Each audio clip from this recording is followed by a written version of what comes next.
Garri Potter va Azkaban mahbusi. 3-kitob, 9-bob. G'am hasratli mag'lubiyat. Professor Dumbledore jamiki Gryffindorchilarni ortga katta zalga qaytardi. 10 daqiqa o'tar o'tmas ularga Hufflepuff, Ravenclaw va Slytherin o'quvchilari kelib qo'shildi. O'qituvchilar qasrni sinchkovlik bilan tintuv qilib chiqishi zarur tushuntirish berdi. Dumbledore professor McGonagall bilan professor Flitwick katta zalning barcha eshiklarini qulflayotganini ko'rib hayron bo'lgan o'quvchilarga: "Xavfsizligingiz manfaatlarida bugungi tunni shu yerda o'tkazishingizga to'g'ri keladi. Sinfboshilar tomonidan chiqish eshiklari yonida qo'riqchilik xizmati o'tashni iltimos qilaman.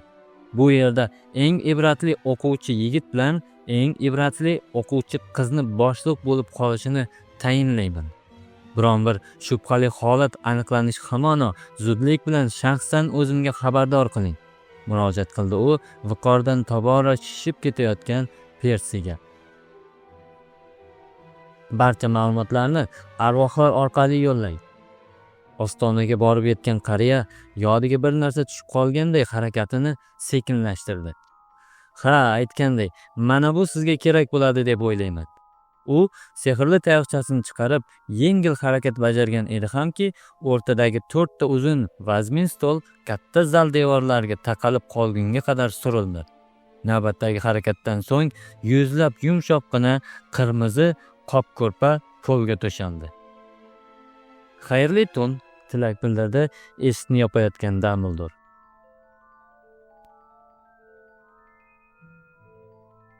Direktor ko'zdan g'oyib bo'lishi bilan katta zal guvillay ketdi. Gryffindorchilar boshqa kollejlarning o'quvchilariga bo'lib o'tgan hodisa haqida so'zlab berishga kirishib ketishdi. "Qoplarga!" baqirdi Persi. "Bo'ldi, gap so'zlarni yig'ishtiring. 10 daqiqadan so'ng sham va fonuslar o'chiriladi." "Ketdik", pichirladi Ron Garri bilan Germionaga. Ular bittadan qop-ko'rpa olib burchakka tortib ketishdi. "Nima deb o'ylaysiz? Blake hanuzgacha qasr ichida izg'ib yuribdimikan?" so'radi Germiona tashvishli pichirlab. "Dumbledore shunday deb o'ylayapti-ku, nahotki tushunmading?" javob qaytardi Ron. Uchovlon yechinmay o'z qoplariga kirib, yana biroz gaplashish uchun tirsaklariga suyanganicha yonboshlab olishdi. "Omadni qarang-a, minoramizda hech kim bo'lmagan paytda kirishga urinibdi. Qochqinlikda yurmoqdan vaqtning farqiga bormay qolgandir-da", taxmin qildi Ron. "Bugun Halloween ekanligini yodidan chiqarib qo'ygan ko'rinadi. Yo'qsa tikka katta zalga kirib kelgan bo'lar edi u." Bu gapni eshitgan Germiona seskanib ketdi. Hamma joydan aynan bir xil savol eshitilmoqda. "Bunday qilib u qasrga kirib bo'lgan. Aftidan havoda paydo bo'la oladigan ko'rinadi", fikr bildirdi bir necha fut narida yotgan Ravenclawchilardan biri. "Balki u niqoblanib kelgandir", taxmin qildi Hufflepuff kollejida tahsil ko'radigan 5-sinf o'quvchisi. "Havo orqali uchib kirgan", davom etdi Dean Thomas. "Oramizda Hogwarts tarixini faqat men o'qiganmanmi? Nima balo?" achchiqlandi Germion. "Shunaqaga o'xshaydi", yelka qisdi Ron. "Nima qildi?" "Gap shundaki, ma'lumotingiz uchun qasr nafaqat o'z devorlari, balki ichkariga hech kim beijozat kira olmasligi uchun turli-tuman sehr jodu bilan himoyalangan. Hogwartsga havoda paydo bo'lish yo'li bilan kirib bo'lmaydi, havoda daf bo'lib ham bo'lmaydi. Dementorlarni gol qilib qo'yadigan niqob qanday bo'lishini ham ko'rmoqchi edim. Ular esa qasr hududining jamiki kirish-chiqish joylarini qo'riqlab turibdi. Havo orqali uchib kirmoqchi bo'lgan Blake'ni dementorlar ko'rmay qolmaydi. Filch esa barcha xufya yo'llarni biladi. U yerlar ham qo'riqlanmoqda." "Chiroqni o'chiryapman", qichqirdi Persi. "Buyuraman hamma qoplarga, boshqa hech qanday gap so'z eshitilmasin." Jamiki shamlar bir vaqtda o'chdi. Endi faqat havoda suzib yurib, sinfboshilar bilan nimalardir haqida gaplashayotgan arvohlarning tanalari-yu negadir bugun yulduziga to'lib toshgan katta zalning sehrli shiftlaridangina yorug'lik taralmoqda. Shiftdagi yulduzlar aksini tomosha qilib hamma joyda eshitilayotgan shivir-shivir gaplarni eshitib yotgan Garri o'zini xuddi dalada yengil esayotgan shabada ostida yotgandek his etdi. Blackning biron bir alomati topildimi, professor? Shivirladi Persi. Yo'q, bu yercha tinchmi? Hamma narsa nazorat ostida, ser. Yaxshi, hozir ularni o'z yotoqxonalariga ko'chirishdan ma'ni yo'q. Gryffindor minorasi uchun vaqtinchalik qo'riqchi topdim. Ertaga bolalarni o'z joyiga yuborishingiz mumkin. Semiz xolaga nima qildi, ser? Hozir u 2-qavatdagi agrariylar xaritasiga yashirinib olgan. Aftidan u Blackni parolsiz kiritmagan. Jahli chiqqan Black esa unga tashlangan ko'rinadi. Bechora haligacha g'amgin. Tinchlanishi bilan Mr. Filchdan Semiz xolani ta'mirlab, asl holatiga keltirib qo'yishini so'rayman.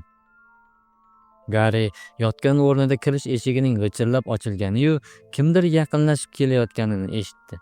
Direktor. Snake'ning ovozini eshitgan Garrining vujudi quloqqa aylandi.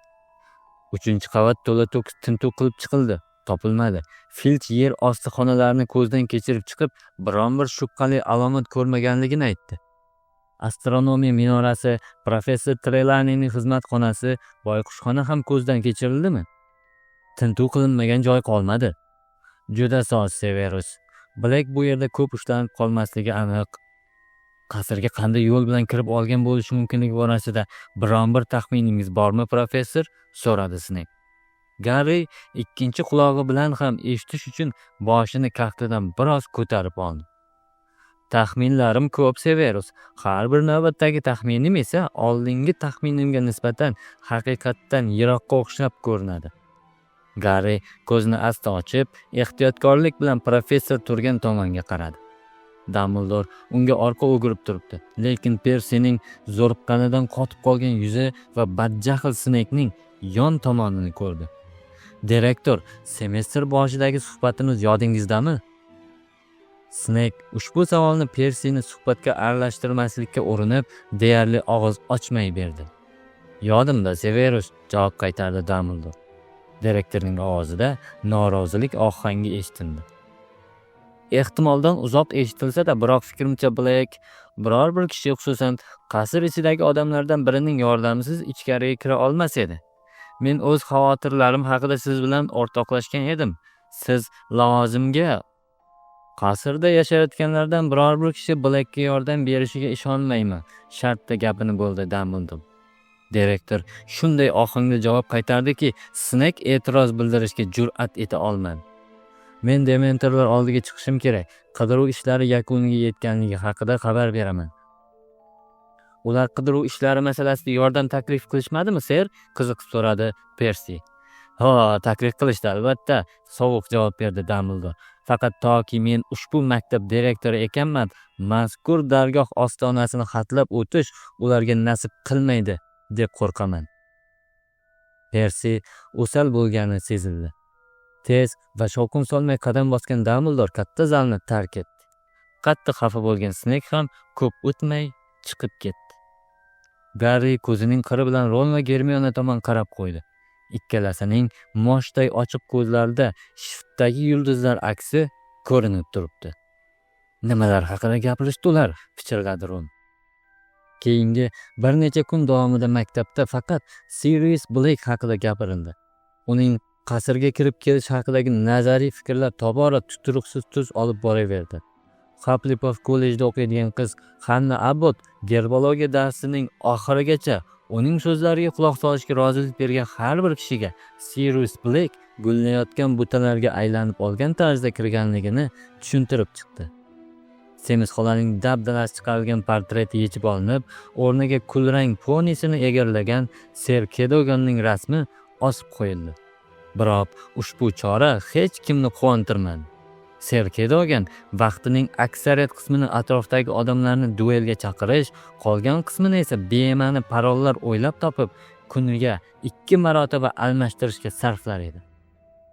Bu ritsar g'irt jinni-ku, arz qildi jahli chiqqan Seamus Finnegan sinfboshi Persiga. Boshqa kishining portretiga almashtirishning iloji yo'qmi? Portretlardan hech qaysi biri bunday ishga rozilik bermadi, tushuntirdi Persi. Hech kim Semiz xolaning qismatini boshidan kechirgisi kelmadi. Faqat Ser Kedogangina mardlik ko'rsatib, bizga yordam qo'lini ko'ngilli ravishda uzatdi. Garrining Ser Kedogandan tashqari boshqa tashvishlari yetarli. Uni hamma diqqat bilan kuzatadigan, o'qituvchilar qasr yo'laklarida Garriga hamroh bo'lish uchun har xil vaj bahonalar topadigan bo'lib qoldi. Aftidan onasi tayinlagan o'gitlarga so'zsiz amal qilayotgan Persi Uesli esa xuddi basalobat qo'riqchi itga o'xshab hamma joyda dumday ergashib yuribdi. Bu ham kamlik qilgan shekilli professor McGonagall xuddi kimdir o'lib qolganday fojiali qiyofa bilan Garrini o'z xizmatxonasiga chaqirib sir ochishga ahd qildi. Potter, endi sizdan sir saqlashning ma'nosi yo'q. Bu gap siz uchun kutilmagan xabar bo'lishi mumkin. Biroq Sirius Black, u mening payimda yurganligini bilaman, gapini bo'ldi Garri horg'in ohangda. Ronning otasi bu haqida o'z xotiniga Mrs. Weasleyga aytib berayotganida bexosdan eshitib qolgan edi. Mr. Weasley sehrgarlik vazirligida ishlaydi. Serrayib qolgan professor McGonagall Garriga baqirganicha bir necha daqiqa sukut saqlab turdi-da. Tushunarli. Xo'sh, unday bo'lsa Potter, nazarimda kechki mashqlaringizga nima uchun chek qo'yish kerakligini to'g'ri tushunasiz degan umiddaman. Yoningizda jamoangizdan bo'la hech kim bo'lmagan o'yingohda oqshom vaqtida bo'lish haddan ortiq tavakkalchilikdir, Potter. Ammo shanba kuni birinchi o'yin-ku, e'tiroz bildirdi Garri. Meni mashq qilishim shart, professor. Professor bolaning yuziga sinchkovlik bilan qarab qo'ydi. U Gryffindor jamoasining g'alaba qozonishidan qanchalik manfaatdor ekanligini Garri yaxshi biladi. Axir uni aynan professor McGonagall jamoaga sayyod sifatida qabul qilinishni taklif etgan-ku. Bola nafas olmay kollej mudirining yakuniy qarorini kutib turdi. Professor o'rnidan turib, derazadan o'yingoh tomon qaradi. Yomg'ir yog'ib, o'yin maydoni deyarli ko'rinmaydi. Kollejimiz kubokni qo'lga kiritishini qanchalik istayotganimni yaratganning o'zi biladi. Shunga qaramay Potter, mashqlaringizni o'qituvchilardan birortasi kuzatib tursa, yomon bo'lmaydi. Bu haqida men Rolanda Turk xonimdan iltimos qilaman. Quidditch mavsumining birinchi o'yini o'tadigan kun yaqinlashgan sari ob-havo ham yomonlashib boraverdi. Noqulay sharoitga qaramay Gryffindorchilarning matonatli jamoasi Rolanda Turk xonimning hushyor kuzatuvi ostida tirishqoqlikla mashq qilishni davom etdi. Shanba kungi o'yindan oldin o'tkazilgan mashqda Oliver Dreyf o'z jamoasiga noxush xabar olib keldi. Biz Slytherin bilan o'ynamas ekanmiz, baqirdi u badjahl qiyofa kasb etib. Hozirgina mening oldimga Flint kelib, shanba kuni Hufflepuff jamoasi bilan o'ynashimizni ma'lum qildi. Nima uchun? Baralni so'radi jamoa a'zolari. Flintning so'zlariga qaraganda jamoa sayyodining qo'li hali batamom tuzalmagan emish, dedi Dreyf g'urralarini g'azab bilan o'ynatib. Aslida esa ular ob-havoning noqulay sharoitida o'ynashni istamayotgani ayon. Bundan tashqari ushbu o'yin bizning imkoniyatlarimizni zaiflashtirib yuborishiga umid bog'lashmoqda. Kuni bilan yomg'ir yog'ib, kuchli shamol esdi. Dreyvning so'nggi so'zlari bilan bir vaqtda momaqaldiroq gumburlab ketdi. Malfoyning qo'liga hech balo qilmagan, jahl qildi Garri. U mug'ombirlik qilyapti. Bilaman, biroq buni isbot qilib bo'lmaydi, alamla javob qaytardi Dreyv. Siz Slytherinchilar bilan o'ynashga tayyorlangan edik. Hufflepuffchilarning o'yin usuli tamoman boshqacha. Buning ustiga ularning jamoasida yangi sardor Cedric Diggory tayinlangan. U maydonga sayyod sifatida chiqadi. Angelina, Alicia va Ketty kutilmaganda xiringlab qo'ydi.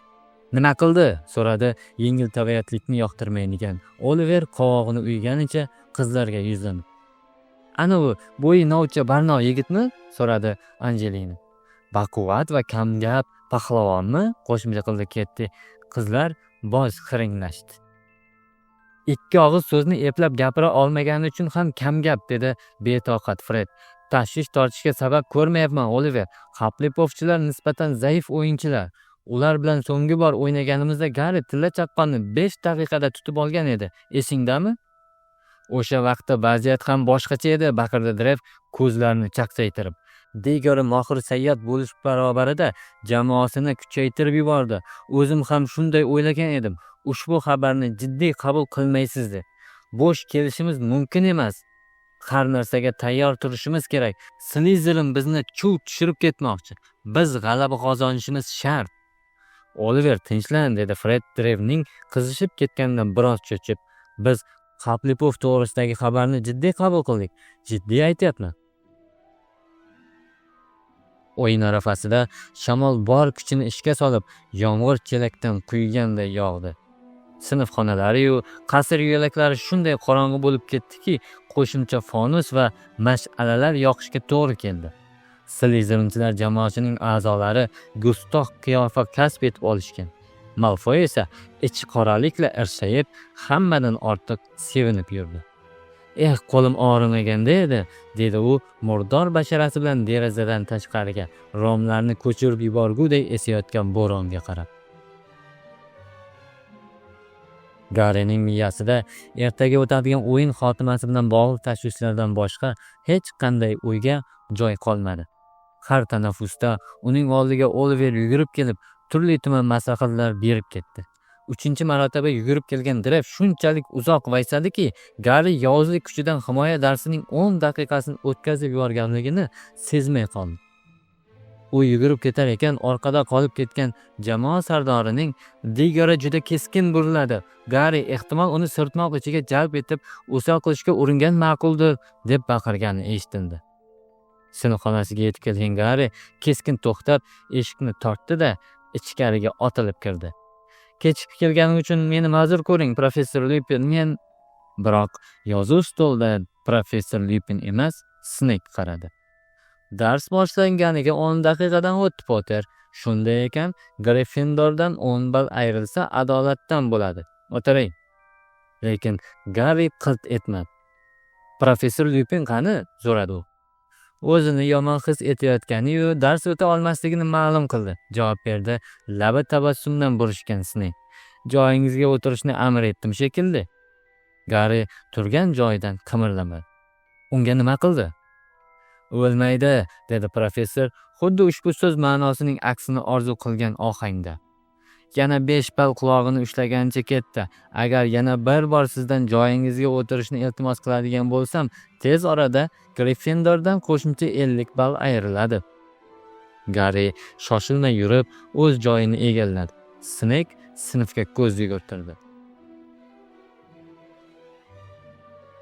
Potter gapimni bo'lmasdan oldin Professor Lupin bugungi kunga qadar o'tilgan darslarga doir biron bir yozuv qoldirib ketmaganligini aytib turgan edim. Men aytishim mumkin-cha, bidirlay ketdi Hermione. Biz Boggartlar, Qizil Qalpoqlar va Grindelwaldlarni o'tib, endi jim sovuq ohangda to'xtatdi Snake. Men hech qanday savol berganim yo'q.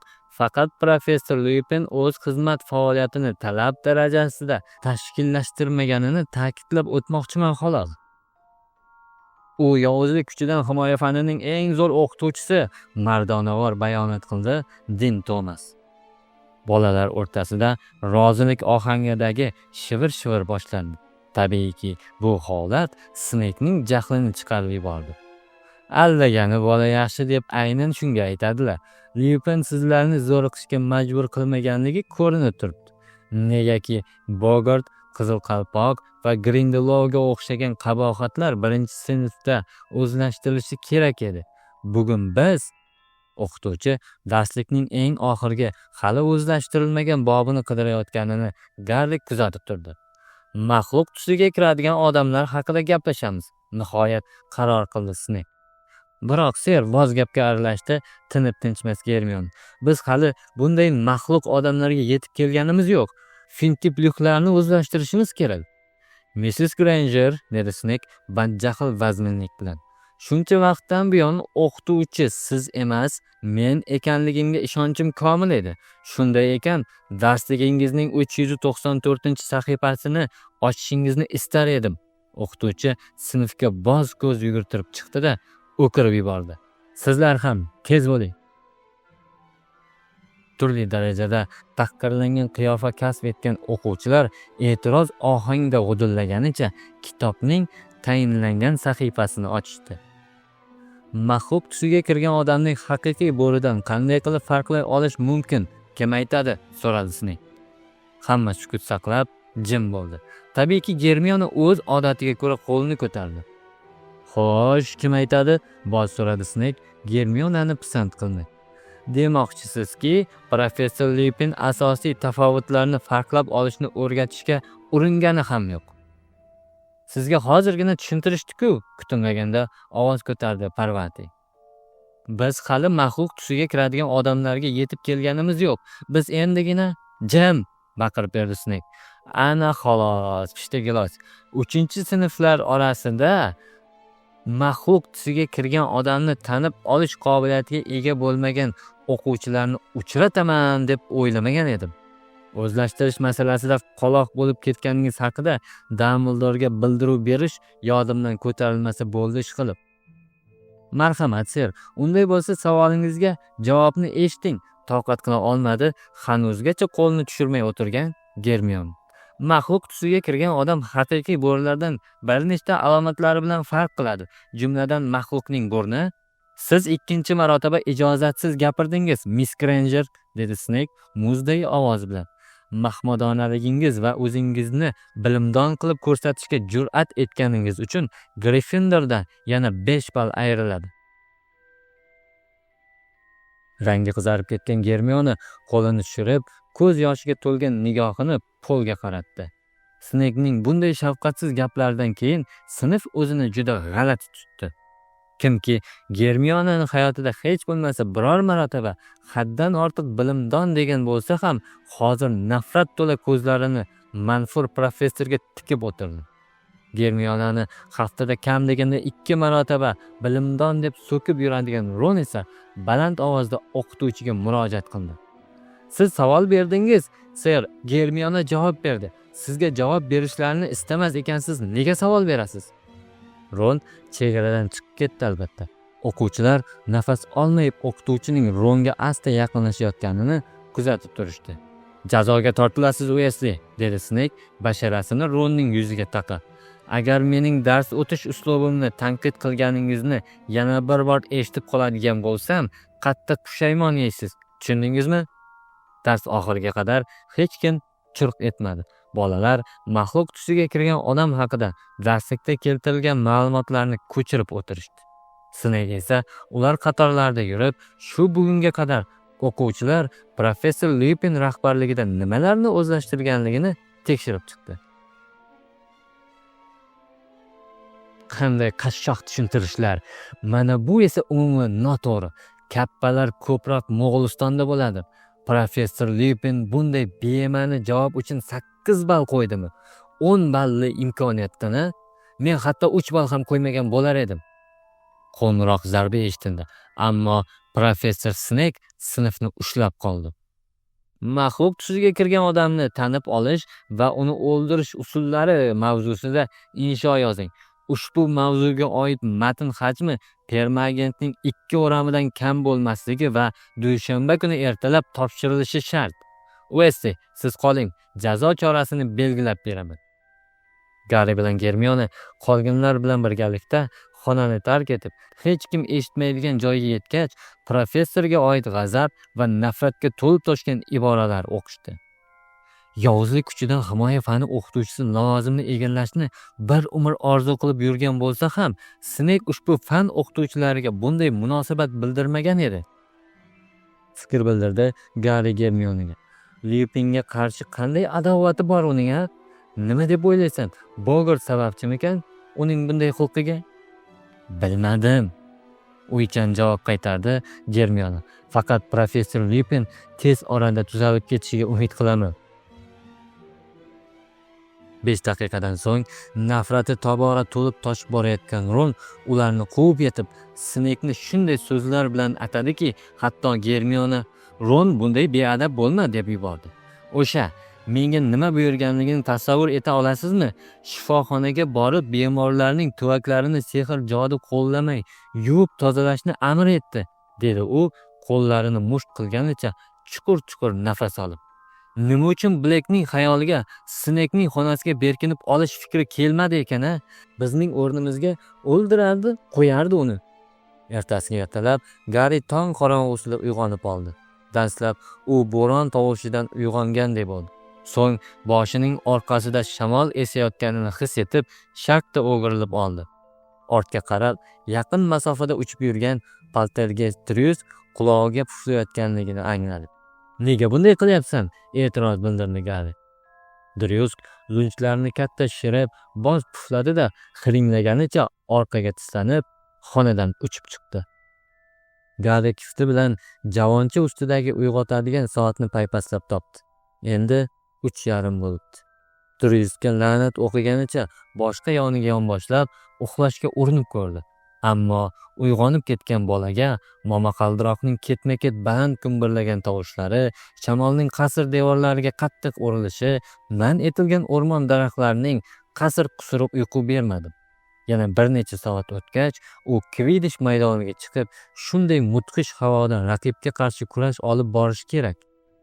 Uyqusi buzilib, ilojsiz qolgan Garri o'rnidan turib, Nimbus 2000 ni oldi-da, yotoqxonadan tashqariga yo'l oldi. U eshikni ochishi bilan oyog'i ostidan allaqanday paxmoq narsa o'tib, ichkariga kirdi. Garri tez egilib, maymoqoyoqning momiqday dumidan tutib olishga ulgurib qoldi. "Bilasanmi nima? Nazarimda Ron sen haqingda to'g'ri fikr yuritadigan ko'rinadi", murojaat qildi Garri mushukka qarab. "Qasr to'la sichqon bo'lsa, bor o'shalarni ovlab yur. Bor, ket deyapman senga", dedi u mushukning oyog'i bilan aylanma zinapoyadan pastga turtib. "Qasmoqda tinch qo'y." Bo'ronning uvillashi umumiy mehmonxonada yanada balandroq eshitilmoqda. Garri o'yin bekor qilinishi mumkinligini xayoliga ham keltirmadi. Kvidish o'yinlari bunday arzimas bahona bilan hech qachon qoldirilmagan. Garrini boshqa narsa tashvishga solmoqda. Qaysidir kuni Drev Garriga Cedric Diggory'ni ko'rsatgan edi. Diggory 5-sinf o'quvchisi bo'lib, Garriga nisbatan ancha yirik, odatda sayyodlar vazini yengil, harakatlari chaqqon o'yinchilar orasidan saralanadi. Lekin ob-havoning bunday sharoitida vazni Garriga nisbatan ancha og'ir Diggory sezilarli ustunlikka ega bo'ladi. Aniqroq aytadigan bo'lsa, uning o'z supurgisidan uchib ketish ehtimoli kamroq. Garri tongning qolgan qismini kamin yonidagi kresloda o'tirganicha zinapoyadan chiqib, o'g'il bolalar yotoqxonasiga kirib ketishga uringan maymoqoyoqqa to'sqinlik qilish uchun vaqti bilan o'rnidan turib o'tkazdi. Kutish azobi o'tgach, Garrining taxminiga ko'ra, nonushta tortiladigan vaqt yetdi. U yolg'iz o'zi portret to'sib turgan tuynikka ravona bo'ldi.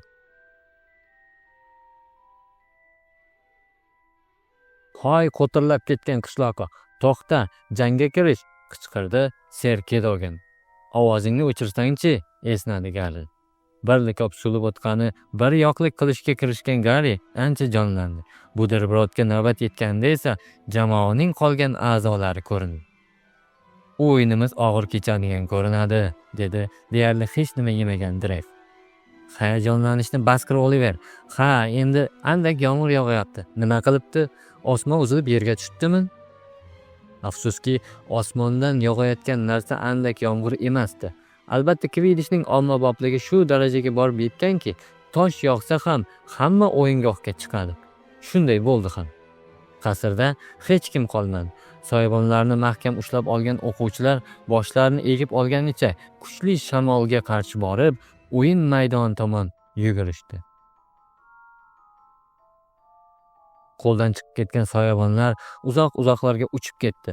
Garri ustvoshxonaga kirib ketar ekan, mahkam ushlab olingan katta soyabon panasida xandon otib, barmoq o'qtayotgan Malfoy va qurolbardorlari Krabbe bilan Goylni ko'rdi.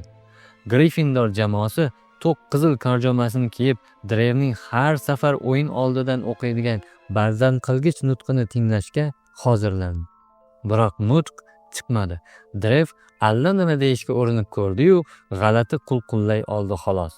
So'ng qo'lni siltadi-da, imo bilan ortidan yurishni ko'rsatdi. Shamol shu qadar kuchliki, o'yingoh tomon borayotgan o'yinchilarni yon tomonga og'dirmoqda.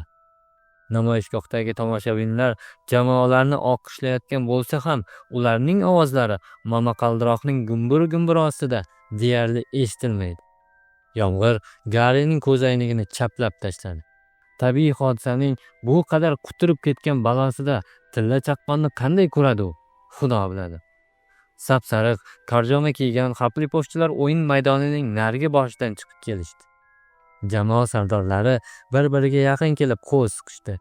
Diggory Dreyfga kulib qo'ydi, ammo jag'i batamom uyushib qolgan Oliver faqat bosh irg'ab qo'yishga yaradi xolos.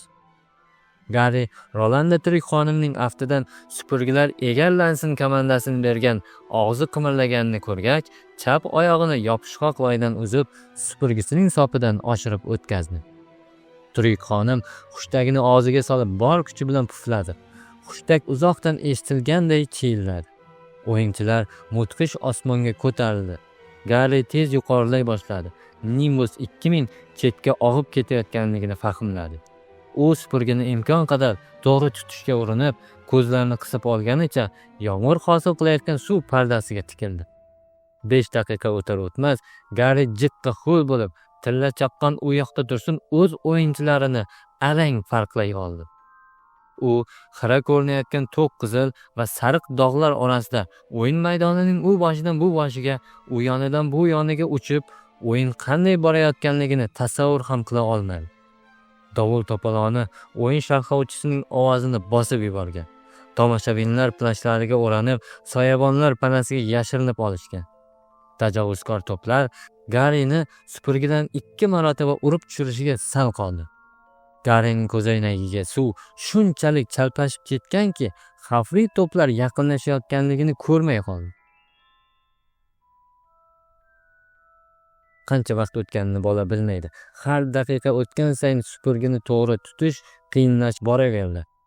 Osmon qorong'ulashib qoldi. Aftidan kun yorug'i shu bugun o'z o'rnini muddatidan oldin tun qorong'usiga bo'shatib berishga ahd qilgan ko'rinadi. Garri o'yinchilar bilan 2 marotaba to'qnashib ketishiga sal qolgan bo'lsa-da, ular o'z jamoasining o'yinchilari edimi yoki raqib jamoasi o'yinchilarimi farqlay olmadi. Ularning bari shu qadar ho'l, yomg'ir pardasi shu darajada qalin ediki, birovni birovdan farqlab olishning iloji yo'q. Yashin yarqirab ketish barobarida Rolanda tirik xonimning xushtagi yangradi. Garri qo'l siltab pastga chorlayotgan Dreyfning qomatini arang farqlay oldi. Jamoaning barcha o'yinlari shaloplaganicha loyga qo'ndi. Men time out berishni so'radim, o'kirdi Dreyf. Mana bu yerga to'planing. Bolalar maydon chetidagi yog'och soyabon ostiga o'tishdi.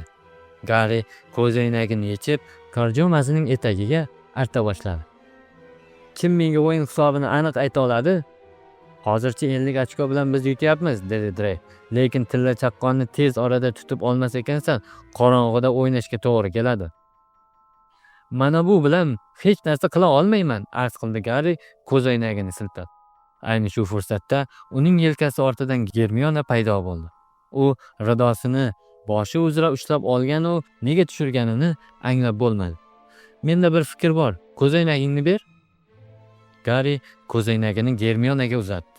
Germiona sehrli tayoqchasi bilan ko'zoynakka 1-2 marotaba urib qo'ydi-da, talmovsirab turgan jamoaning ko'z o'ngida Imperius deb Garriga qaytardi. Ma'qul, endi uning sirtida suv turmaydi. Dreyf Germionani o'pib tashlashga tayyor.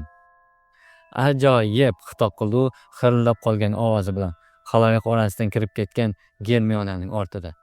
Bo'ldi bolalar, endi ishga kirishib, shiddatni oshiraylik. Germionaning afsuni kor berdi. Garri sovuqqa qotib, hayotida bu qadar shalabbo bo'lmagan albatta, ammo endi u ko'ra oladi. Qat'iyatga boz to'lib toshgan bola o'z harakatlarini tezlatdi. U supurgisini tajovuzkor to'plarga chap berganicha tilla chaqqonni qidirib girdobli o'yirmalar tomon yo'naltirdi va qarshi tomon uchib ketayotgan Diggerning ostiga sho'g'idi. Yana momaqaldiroq gumburlab ketidan 2ga bo'linib ketgan yashin chaqildi. Maydonda bo'lish tobora xavfli bo'lib bordi. Tilla chaqqonni imkon qadar tezroq topish kerak. U maydon markaziga qaytish maqsadida ortga burilgan fursatda navbatdagi yashin chaqnadi. Namoyishgohlar yorishib, ko'zga ko'ringan narsa bolaning xayolini o'yindan tamoman chalg'itib yubordi. Gap shundaki, namoyishgohlarning eng yuqori qismidagi kimsasiz qatorda kattaligi ayiqday keladigan yunglari osilib tushgan qop qora it osmon tusida aniq ko'rinib turibdi. Garrining uyushib qolgan qo'llari supurgi sopidan sirpanib chiqqani bois Nimbus bir necha futga pastlab ketdi. Qo'l sochlarini peshonasidan olgan Garri namoyishgohlarning usti qatoriga diqqat bilan qarab chiqdi. It ko'rinmaydi. Yo'q. Garri yangradi Gryffindor halqalarini qo'riqlab turgan Drevning alamdiyda o'kirigi. Garri, orqangga qara. Garri keskin o'girildi. Cedric maydon markazi tomon shiddat bilan uchib ketyapti. Nam singib ketgan havoda sayyodlar orasidagi teng masofa narida mittagina tilla nuqta yarqirab ko'rindi. Vujudini vahima qamrab olgan bola sopga mahkam yopishdi-da, tanasini engashtirib, tilla chaqqon sari tashlandi. Yomg'ir Garrining yuzini qattiq savalay ketdi. "Uch!" qichqirdi u o'zining Nimbusiga. "Tezroq!" Ammo shu paytda qandaydir g'alati hodisa ro'y berib, o'yingoh uzra g'ayritabiiy sukunat qaror topdi. Nimadir bo'ldi-yu, kuchli uvillab turgan shamolning ovozi xuddi ovozi o'chirib qo'yilgan televizorda yoki Garri kutilmaganda kar bo'lib qolganday tindi qoldi. Tinchlikmi? Nima bo'ldi o'zi? Birdan u o'lguday tanish muzday to'lqin vujudini qamrab olib, ichiga singib kirayotganligini his etib, ostidan nimadir asta suzib borayotganligini ko'rdi. Fikrini obdon o'ylab ko'rmagan Garri nigohini tilla chaqqondan chalg'itdi.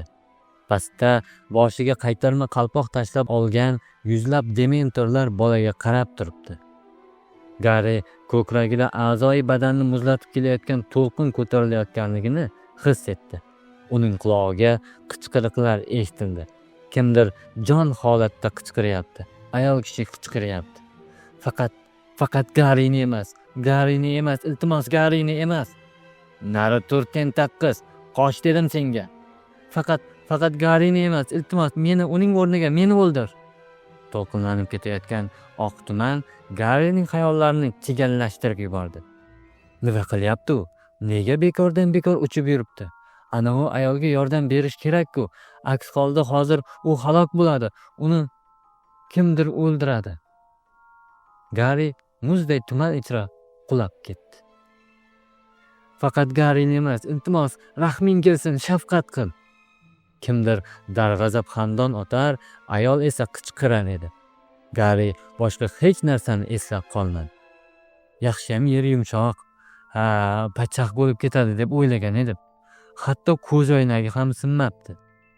Garri uzoqdan kelayotgan ovozlarni eshityapti-yu, ma'nosiga ahamiyat bermayapti. U qayerdaligi, bu yerga qanday kelib qolganligi, kelgunga qadar nima bilan shug'ullanganligini hech idrok eta olmadi. Faqat bir narsani u ham bo'lsa, tanasining har bir duyumi xuddi uni uzoq vaqt do'pposlashgan singari qattiq og'riyotganligini sezyapti xolos. Shu qadar qo'rqinchli bo'ldiki, dunyoda bundan dahshatli manzara bo'lmasa kerak. Qo'rqinchli, dahshatli manzara, qaytarma qalpoq tashlab olgan qora qomatlar, sovuq, qichqiriq. Bola ko'zini ochib, shifoxona karavotida yotganligini angladi. Uning atrofida Gryffindor Quidditch jamoasi to'planib olgan. Hammasi boshdan oyoq loyiga belangan. Ron bilan Hermione ham shu yerda. Ikkalasi xuddi endigina basseyndan chiqib kelishganga o'xshaydi. Garri qichqirdi. Afti angori loyiga belingan bo'lsa-da, rangi murdaday oqarib ketgan Fred. Qalaysan? Birdan Garrining xotirasi katta tezlik bilan oldinga aylantirilganday bo'ldi. Yashin, Sugubit, tilla chaqqon, dementorlar. Nima bo'ldi? So'radi kutilmaganda, yotgan o'rniga sekin o'tirib olib, hammani oqlatib yuborgan Garri. Sen taxminan 50 metrcha keladigan balandlikdan qulab tushding. O'lib qolgan bo'lsang kerak deb qo'rqdik, hasratlandi qaltirab turgan Alicia. Ko'zlari qip-qizarib ketgan Hermione qisqa piqillab qo'ydi. "O'yin nima bilan yakunlandi?" so'rog'ini davom etdi Garri. "Qaytadan o'ynaymizmi?" Hech kim javob bermadi. Mudhish haqiqat Garrining vujudini qabr toshiday ezib tashladi. "Biz yutqazib qo'ymadikmi?" Sen qulab tushgan fursatda Cedric tilla chaqqonni tutib oldi, so'zlab berishga kirishdi George. Nima bo'lganini o'zi tushungani yo'q. U orqa o'girilib seni yerda yotganligingni ko'rgach, o'yin natijasini bekor qilishni iltimos qilishga urinib ko'rdi. Qaytadan o'ynash istagini bildirdi. Biroq o'yin qoidalariga ko'ra halol yakun topgan edi. Buni hatto Dreyv ham tan oldi. Aytganday, Dreyv qani? So'radi Garri jamoa sardori yo'qligini idrok etib. Hovlida turibdi, dedi Fred. Yomg'ir suvida g'arq bo'lib o'lishga ahd qilgan ko'rinadi. Garri yuzini tizzalariga bosib, sochlarini mahkam changallab oldi. Fred uning yelkasini qattiq ushlab siltadi. Bas qil Garri, bugungi kunga qadar hali biron marotaba bo'lsin tilla chaqqonni qo'ldan chiqarganing yo'q. Axir loaqal bir marotaba bo'lsa ham qo'ldan chiqarib yuborishing kerak-ku, o'ntirgan bo'ldi Jorj. Hali imkoniyat batamon qo'ldan ketgani yo'q, qo'shimcha qildi Fred. Biz 100 ochko yo'qotdik, shundaymi? Demak, Xaplipov Ravenclawga yutqazadi. Biz esa Ravenclaw bilan Slytherin ustidan g'alaba qozonamiz. Buning uchun Xaplipov 200 ochkodan ko'p yo'qotish kerak, fikr bildirdi Jorj. Mabodo ular Ravenclawdan ustun kelishsa-chi? Hech qachon Ravenclaw juda yaxshi jamoa. Agar Slytherin Xaplipovga yutqazib qo'ysa, unda hamma narsa ochkolar soniga bog'liq. Unday bo'lsa ham, bunday bo'lsa ham tafovut 100 ochkoni tashkil etmoqda. Garri churp etmay yotdi. Xonaga Pomfrey xonim kirib kelib, bolani tinch qo'yishni talab qildi. Biz qaytib kelamiz, va'da berdi Fred. O'zingni ko'p qo'yma. Nima qilganda ham sen zo'rsan. Bizda hali senday sayyod bo'lmagan. Jamoa suyuqloy izini qoldirganicha xonani tark etdi. Yuzidan norozilik yog'ilib turgan Pomfrey xonim eshikni yopib qo'ydi. Ron bilan Germiona Garriga yaqinroq surindi. Dumbledorening rosa jahli chiqdi, dedi Germiona ho'ngramoqdan xirillab qolgan ovozi bilan. Men uni hali bunday holatda ko'rmagan edim. Qulab tushayotganingni ko'rib, maydonga yugurib chiqdi-da, tayoqchasini siltadi. Shunda pastlash tezliging ancha pasaydi. Yerga tushishing bilan tayoqchasini dementorlar tomon o'qtab, allaqanday kumush tusli narsa otdi. Ular shu zahoti o'yingohni tark etib, tum taraqay bo'ldi. Maktab hududiga kirib kelishiga jur'at etgani uchun direktor rosa achchiqlandi. Biz eshitdik uning. Shundan so'ng u sehr vositasida seni zambilga ortdi, gapga aralashdi Ron. U qasrga qarab yo'l olar ekan, zambil yonida suzib bordi.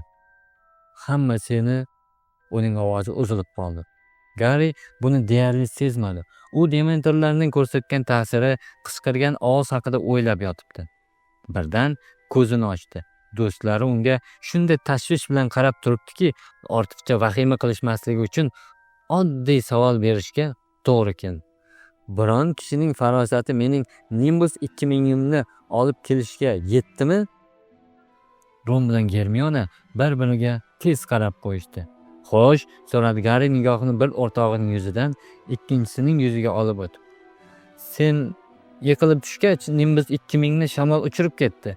Qat'iyatsiz ovoz bilan tushuntirgan bo'ldi Germiona. Keyinchi Garri, u urushqoq tol shoxlar orasiga kirib ketdi. Garrining ichidagi bor narsa uzilib ketganday bo'ldi. Qahr zahrini sochadigan o'sha la'nati urushqoq tol maktab hovlisining qoq o'rtasida o'sadi. Keyinchi so'radi Garri savoliga beriladigan javobdan qo'rqib. Urushqoq tolning fe'lini bilasan-ku Garri, dedi Ron. Kelib tushishini yoqtirmaydi. Sen hushingga qaytishingdan oldin professor Flitwick supurgi parchalarini olib keldi, past ovoz bilan ma'lum qildi Germiona. U oyog'i ostida turgan qopchiqni asta chiqardi-da, ichidagini karavotga ag'dardi. Choyshab ustiga Garrining sadoqatli va endi abadul abad mag'lub bo'lgan sobiq supurgisidan qolgan mayda tarashalari u uqalanib ketgan gavronlar to'kildi.